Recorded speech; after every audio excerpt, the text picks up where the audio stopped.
Well, you're talking about calls to go out. I'm Mhm. talking about how often are you on call, meaning that you're carrying a pager that if it goes Oh, off, you're expected to respond. I carry a pager 24/7 with me, and if I don't have the physical pager with me, I have notifications on my phone. I mean, it's you don't go away from it. Hi, I'm Greg Davenport, and welcome back to the JGD Prepared Service Podcast, where we discuss disaster mitigation, preparedness, and response. But before we start, please take a minute to like, share, and follow us. It really helps. I'm here today with Timber De Jager. Timber is a volunteer with a local ambulance rescue team where she is on call 24/7 and leads the unit's training program. And yes, I said 24/7. It is a common theme for her to leave work midday or climb out of bed in the middle of the night, all in the service of her community. It's a pleasure to have her here today. She's a great role model and a good friend. It's good to Good. have you here today. Well, thank you for Yeah, having me. yeah. We don't live that far apart, and I would like to learn a little bit more about you. Okay. And I'd like to start with your childhood. Maybe you could tell us a little bit about who you were as a young girl and what your upbringing was like and how life was for you during that time. So I'm one of 5 siblings. I have 2 older brothers, one who's deceased now, and then I have 2 younger sisters. Um, I grew up in a town with like population of 5. I think when I lived there, there were 10 people. They're all elderly That sounds people, like your family. pretty much. Yeah.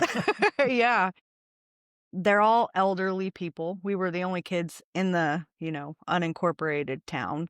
So it was a good childhood. It was a lot of mountain climbing, bike riding, walking. My parents used to tell us to go play in the street because there was like literally no cars that drove by. We were safe to do that kind of stuff. So it was sheltered, but at the same time wild growing up because we were just out in the middle of nowhere. If anyone knows where Black Mesa is, Black Mesa, uh, Oklahoma. I don't. yeah, I grew up 3 miles from the New Mexico border. Okay. Yeah, Okay. way over there. And our closest school was about 40 minutes away, 45 miles. My mom was actually the bus driver. So you were bused to school every day. So you got a lot of homework done? No, bus is kind of bumpy, but yeah, it was a typical childhood. I had great parents, good uprising. I can't complain about it at all. Did you have 4 seasons there? Winter, summer, spring, Yeah, fall? so one year, I can't remember the year, it would have been probably 2006. We actually got snowed in, and the National Guard had to come dig us out. How long did it take to get dug out? I think it was 10 days. I was snowed in once. Yeah. And at that time, I was living in a little town of about 83 people. And it took about 2 weeks. And the state came in with this big auger plow because they couldn't push the snow anymore. Right. So they had to get that auger and they put it up through and then pushed it out. Blew it And out, that's yeah. the only way they could get us plowed out. And it was 15 miles from us to the nearest town, which was about 2,000 people. And that 15 miles was just totally packed, totally packed. Yeah. That was an interesting time. So did you have older, that other 5 people in town, were they older people, or Yes. did you guys as a community take care of one another during that time, or? So, I don't remember what my dad did. I'm sure my dad was in control of all that. He always made sure that the elderly people in the community, and my mom too, were taken care of. So, I remember just my dad going and passing out water. That's the most I remember of it, and, we didn't have running water, so my dad we had a propane stove, and so my dad was going and scooping snow and putting it Mm, into a pot and right, boiling water, right. and So as a former SEER guy, survival evasion resistance escape Mhm. specialist, we used to teach about how you shouldn't really eat snow and how you should melt it. And the reason you should melt it is because it's so cold when you put it in your body, it'll bring your body temperature down a little bit. Plus, it requires energy to break that Right, snow down. So you really want to get it to where you're not expending extra energy and you're not cooling the body down. And by getting that warm, it helps. right. Definitely. I think snow is pretty safe once you get it to melt. But if you were to be totally safe, you definitely want to boil it for Boil 1 it. minute if you're under 6,500 feet, or 3 minutes if you're over 6,500 feet. Just taking a minute just to make sure you guys all know this. But yeah, yeah, you had no running water at all. No, So how did you get water to the house? we didn't. Really? So we have a well. We all have Okay, personal so the well, wells but the well wasn't operating when the because snow we hit had like no that because electricity. the electricity was down. Yeah. A lot of people talk about how, if they live in an area where they have a big tower that's filled with water, how Mhm. even if electricity goes down, they'll still have water.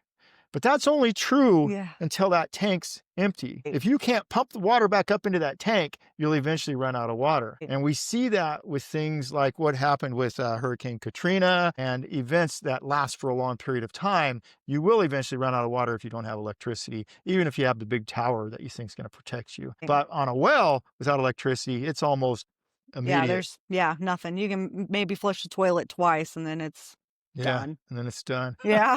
So after 2 weeks or 10 days, you're probably pretty happy when the plow came through. I was Yeah. ready to get out of the house. So Yeah. your best friends growing up were probably your siblings then, Yeah. because you really didn't have much in the community. No. Yeah, Yeah, we did everything together. yeah. How old And were you when you moved away from that area? I would have been about 17 years old the Oh, first time I left.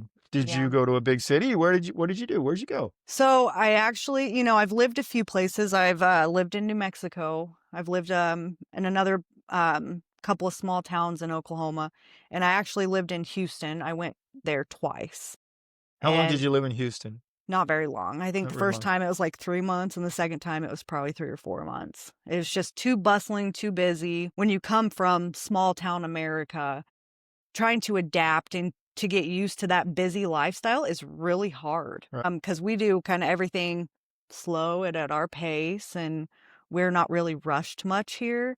Down there, it's a rush. And Yeah. I thought I was moving down there to better myself, to get away from the small town. Everybody always has dreams of leaving their small town. Yeah. So you came back home, back in the small community, living life.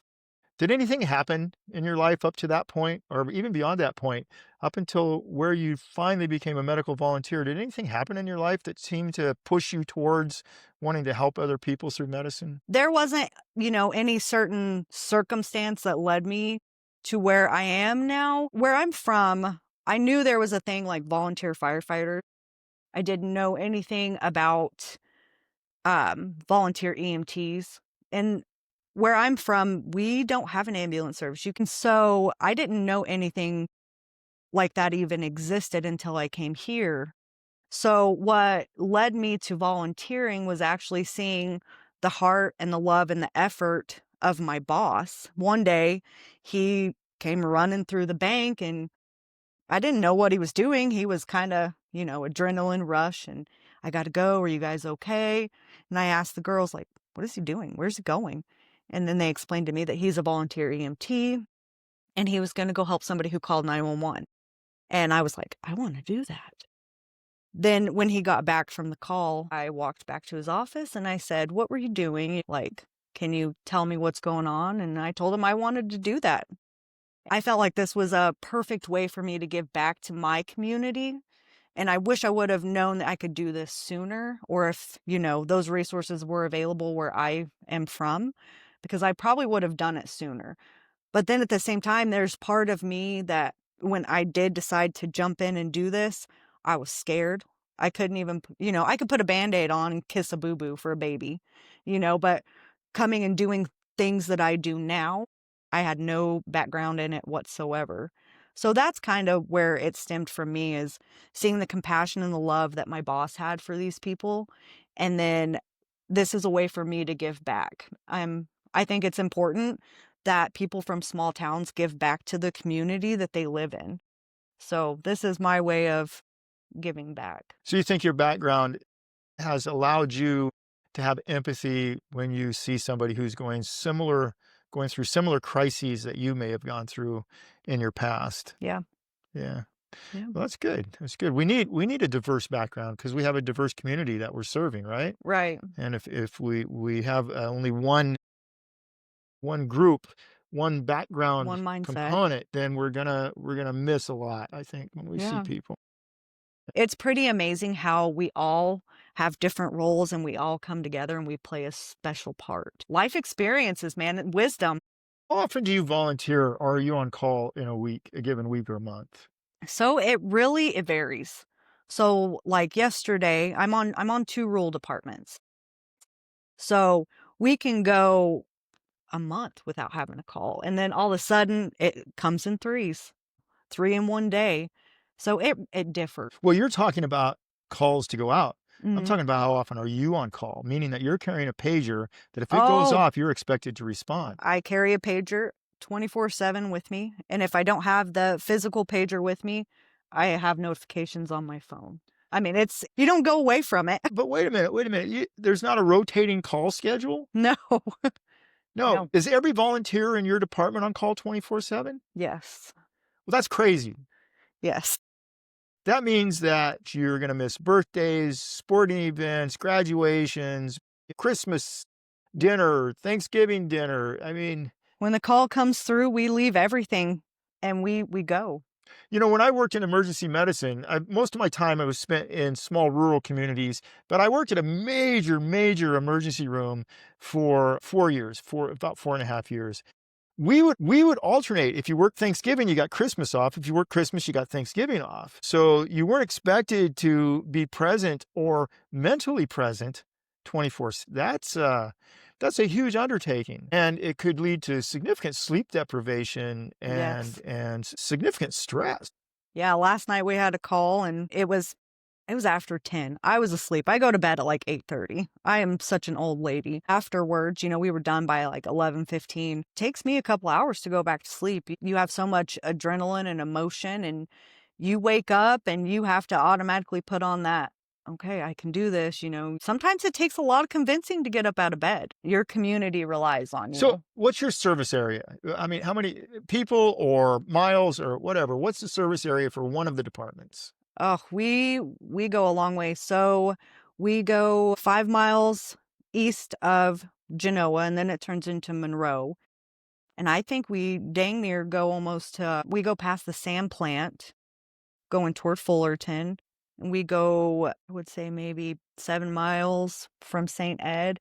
So it's a lot. I mean, So most of you don't know where these cities are, but there's a bunch of small cities out here, and you're covering pretty much the whole area that's circumference around the Genoa city right. itself. And also, like, even with our own service area, we're actually mutual aid for multiple departments as well. Meaning if they have a major crisis, they'll call Or you if in. they don't have enough EMTs, which that happens a lot is, we are normal people with jobs, with children, vacations. And sometimes when, a call goes off in another town, they might not have enough people to go on a call. So they call us for help. How many people are volunteers for the Genoa department? I think there's 18 of us. 18. Right, And all 18 are on call 24/7. right. Well, that might be too many. How do you decide who's going to go? Well, whoever's available goes. Some days you might have two show up. Some days you might have 8 show up. It's really just it depends. And that sometimes is tasking. I mean, we've had multiple calls where they've been severe calls where we haven't had enough help because it's 3 o'clock in the morning. You know, some people work overnights and sometimes we just don't have the staff, the people. So Huh. it's tough. Have you been on any calls that have been devastating to you, that have left you with an aftermath that you wish you didn't have to carry? That one really sticks out. And it was actually my first call ever in Genoa. And it was bad. The man did not survive. It's something that sticks with me, like see it sometimes in my brain. But yeah, that one sticks with me. Yeah. It was Why it was didn't you stop after that? What kept you going? that kept me going. That people need you. People need people. And I am emotionally strong enough at this point in my life where I can give that piece of me to them. So I wouldn't have it any other way. You have a full-time job. I do. So that job's not at the fire hall, the ambulance hall, the rescue squad. You have a job that you have to do Monday through Friday or whatever it is in a given week to pay the bills at home. Right. How do you balance that? I am blessed where I work. My boss is also a volunteer and he gets it. Not many people understand it. A lot of people in this area do. But even when I'm in Monroe if Genoa has a call and there's not enough, I can leave. I can go help where I need to. I do a lot of things for our department that are, behind the scene things, training wise, and I am allowed that time to put things together. So I'm very blessed to have the boss I have and to work where I work. And the girls I work with, they're all understanding. So, So your employer is community oriented. yes. Yeah. Yeah. And they believe in allowing you Service to before. serve. Yeah. Yeah. Well, that's pretty cool. I Yeah. like that. We need more businesses like that, I think. Yeah. And Yeah. I mean, just being, and I know not every business could operate that way, but it's really nice and it's unique that you get that opportunity. You don't find that every day. no. So, Yeah. I know you say I know everybody can't do that, but I think sometimes we should. I mhm. think even big business should serve in some capacity or another. I think that's something that's been lost, and why should it only occur in the small rural community? And why shouldn't it just be, in the state, in the nation? Why can't we serve others, in some capacity?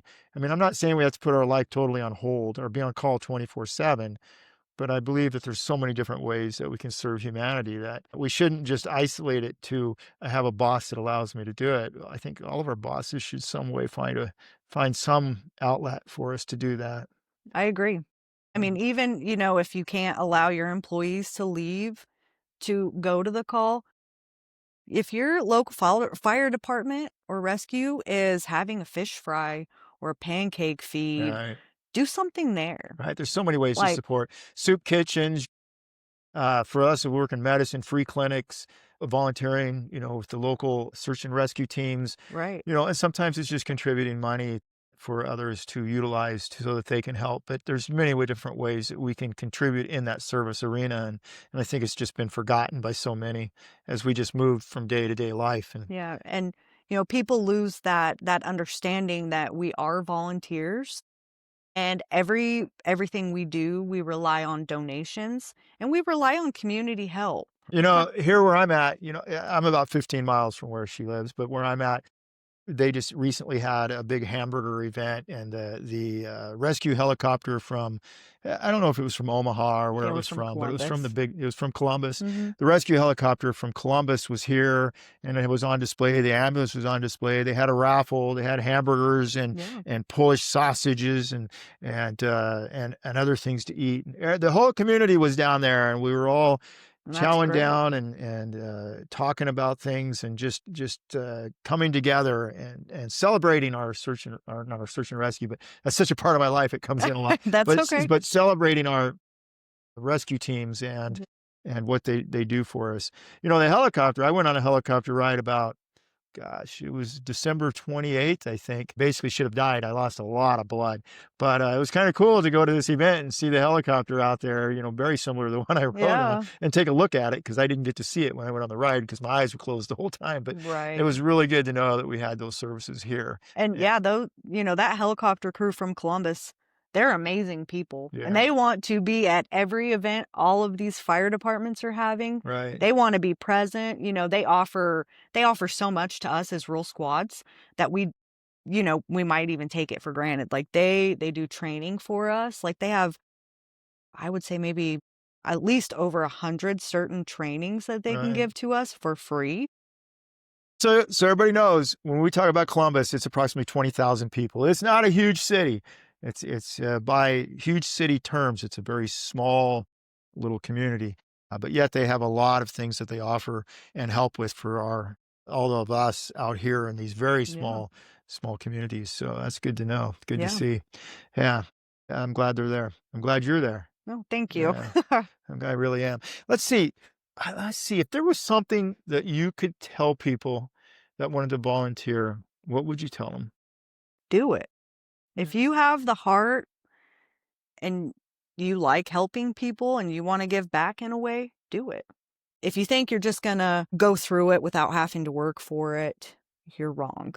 It's a lot of work. And like I tell the students from my last class, you're not taking these tests to pass. You're taking these tests and learning to save somebody. because in the end, that's what we're doing a lot of the time. That person's life is in your hands, and they're having the worst day ever. And you're a light at the end of the tunnel for them. When they see you, they relax a little more. They're like, "Okay, I'm not alone." And it's a big responsibility. You have to have a certain heart and can't be scared of blood or vomit or poop. Pretty much pus either. Yeah. Yeah. All the great things in medicine. Yeah. Was it worth it? 100%. I would do it all over again. And I think that's why I'm so involved the way I am, because I do love it.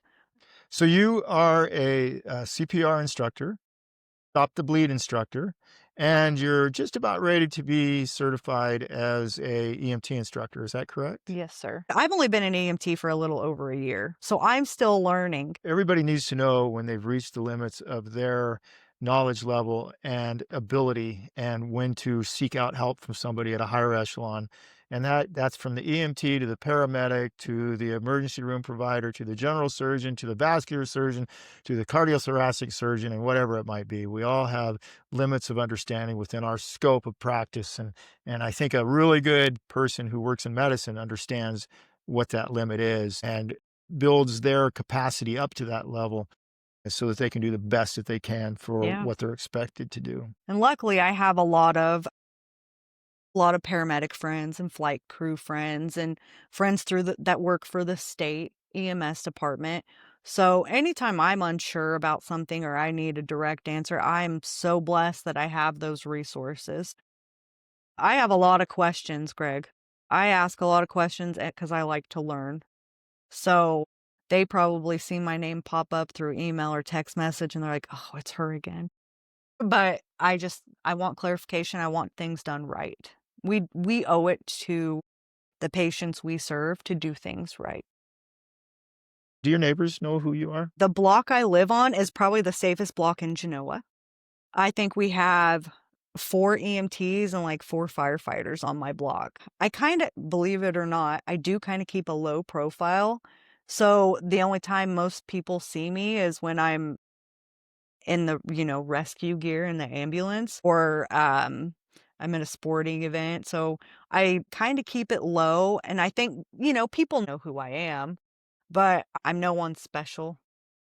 I see something that needs fixed, and I wanna help. The whole point in talking to people and doing this podcast is because I'm celebrating the hero next door. And the reason I asked that last question is because a lot of people I talk to, maybe not people that live in a town of like 400, but a lot of people I talk to, their neighbors don't know who they are and they don't know that they have a hero living right next door to them. And you might downplay that. And I think you did pretty early on in our conversation. You shouldn't. I mean, the fact of the matter is, if we look at the definition of a hero, we probably see your picture there. You volunteer your time, your energy, you take time away from your family and personal events to help others by serving through medicine. So I want to say thank you and make sure that you understand that I appreciate you and that Oh, I'm thank you. sure, I'm hopeful that the people that are watching appreciate you too. So thank you. Oh, thank you, guys.